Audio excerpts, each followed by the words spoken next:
क्या आपको एरेज याद है?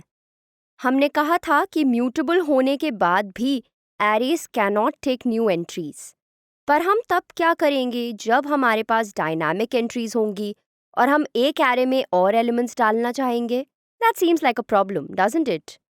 पर याद रखिए कि ऐसी कोई प्रॉब्लम नहीं है जो सॉल्व नहीं हो सकती है। और इस केस में फिक्स्ड एरेज की प्रॉब्लम का सॉल्यूशन है लिस्ट्स।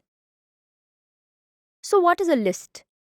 लिस्ट एरेज की तरह ही होती हैं, which means that they can store many items of the same or different data types. Kotlin में दो टाइप्स की लिस्ट्स होती हैं, immutable lists and mutable lists. चलिए पहले immutable lists को देखते हैं. So what are immutable lists? जैसा कि नाम से ही पता चल रहा है, they are immutable. इसका मतलब है कि ना तो इनका साइज चेंज हो सकता है और ना ही इनमें स्टोर्ड वैल्यूज को चेंज किया जा सकता है. तो इनका साइज और वैल्यूज फिक्स्ड होती हैं. तो आपने देखा कि कैसे एरेज और लिस्ट्स को रिलेट करके समझा जा सकता है. तो हम एरेज की वैल्यूज चेंज कर सकते हैं पर इम्यूटेबल लिस्ट्स की नहीं, जबकि इन दोनों का साइज चेंज नहीं कर सकते हैं. चलिए अब देखते हैं कि कॉटलिन में लिस्ट को कैसे डिफाइन करते हैं.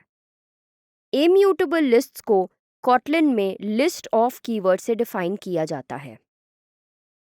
लिस्ट को डिक्लेयर करने का सिंटैक्स कुछ ऐसा दिखता है.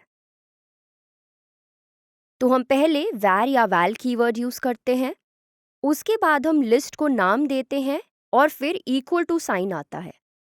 फिर हम लिस्ट ऑफ कीवर्ड यूज करते हैं और उसके बाद लिस्ट के डेटा टाइप को मेंशन करते हैं. वी नो कि कॉटलिन में टाइप इन्फरेंस होता है, so we can skip giving the data type as well.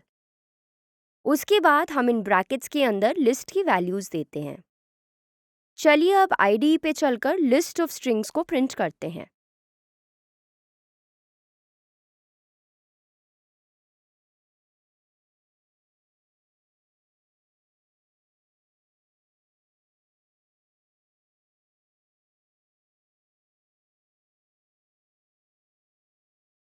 This is how we can do it. Simple enough, right? अब इस प्रोग्राम को रन करते हैं और आउटपुट को देखते हैं.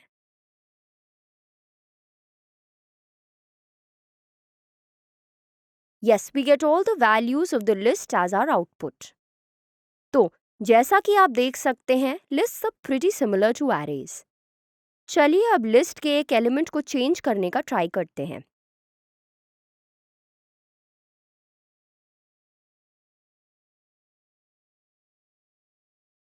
तो हम ये स्टेटमेंट लिखते हैं और इंडेक्स 1 की वैल्यू को टेबल से बेड में चेंज करने के लिए ट्राई करते हैं.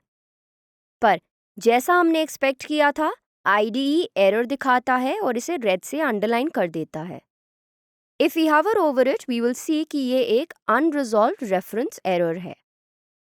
अब जैसे एरेज में से एलिमेंट एक्सट्रैक्ट करने के लिए या एरे का साइज पता करने के लिए डिफरेंट फंक्शंस थे, वैसे ही लिस्ट के साथ काम करने के लिए भी कुछ फंक्शंस हैं. आप सिंपली लिस्ट का नाम लिख के उसके बाद एक डॉट लगाकर वो सभी फंक्शंस देख सकते हैं that can be used with lists. If the hints do not come up, तो आप कंट्रोल प्लस स्पेस प्रेस करके उन्हें देख सकते हैं.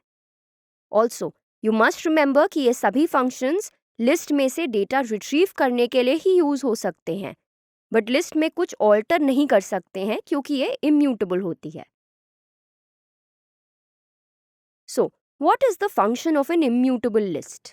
जैसे कि val टाइप वेरिएबल्स प्रोग्राम में स्टैटिक वैल्यू स्टोर करने के लिए यूज होते हैं, वैसे ही इम्यूटेबल लिस्ट्स एक प्रोग्राम में स्टैटिक इंफॉर्मेशन स्टोर करने के लिए यूज होती हैं.